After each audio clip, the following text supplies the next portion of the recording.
Assalamualaikum warahmatullahi wabarakatuh. Kami kelompok 3 dengan anggota kelompok.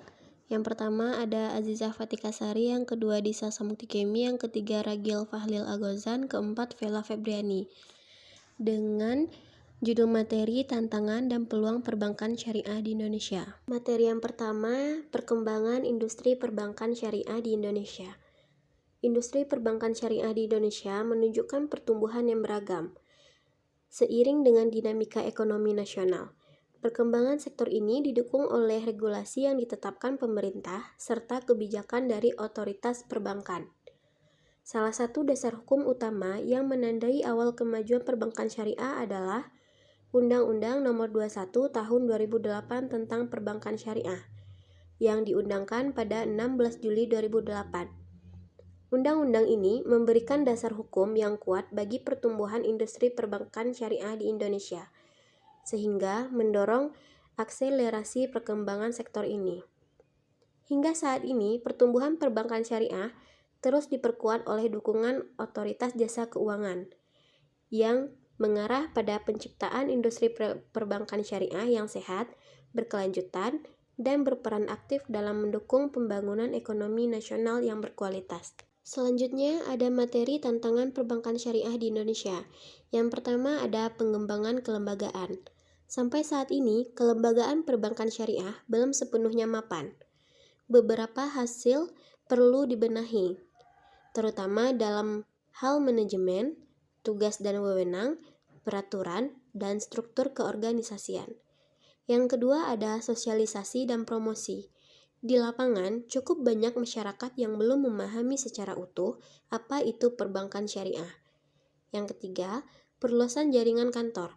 Indonesia memiliki wilayah yang amat luas, akan tetapi jumlah kantor syariah yang beroperasi hingga ke pelosok masih kurang. Yang keempat, ada peningkatan sumber daya manusia. Harus diakui secara jujur bahwa sumber daya insani perbankan syariah yang profesional, amanah, dan berkualitas belum sepenuhnya tersedia. Insan perbankan yang berkualifikasi syariah handal masih jarang. Yang kelima ada peningkatan pelayanan. Perbankan syariah perlu terus meningkatkan kualitas pelayanannya. Prinsip pelayanan yang ramah, mudah, cepat, dan murah harus menjadi trademark bank syariah. Ramah dalam melayani, mudah dan cepat dalam proses, serta murah dalam biaya administrasi. Begitu pula upaya mempermudah akses informasi dan pengambilan uang atau tabungan harus lebih ditingkatkan. Materi selanjutnya ada peluang perbankan syariah di Indonesia. Yang pertama ada mayoritas penduduk Islam. Indonesia memiliki penduduk mayoritas Muslim yang merupakan potensi pasar besar bagi perbankan syariah. Yang kedua ada fatwa bunga bank. Fatwa dengan bunga bank dapat menjadi legitimasi bagi perbankan syariah dalam mensosialisasikan kiprahnya dan menawarkan alternatif pilihan bagi umat Islam untuk menghindari bunga dan beralih ke sistem bagi hasil yang lebih berkeadilan. Yang ketiga ada penerapan ekonomi Islam. Perkembangan ekonomi Islam di Indonesia seperti asuransi syariah, pegadaian syariah, dan koperasi syariah. Yang keempat ada berkembangnya lembaga keislaman.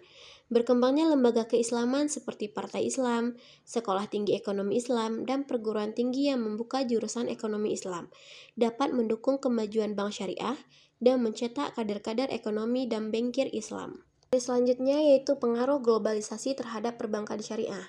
Ada peluang yaitu peningkatan aksesibilitas, ada inovasi dan kerjasama.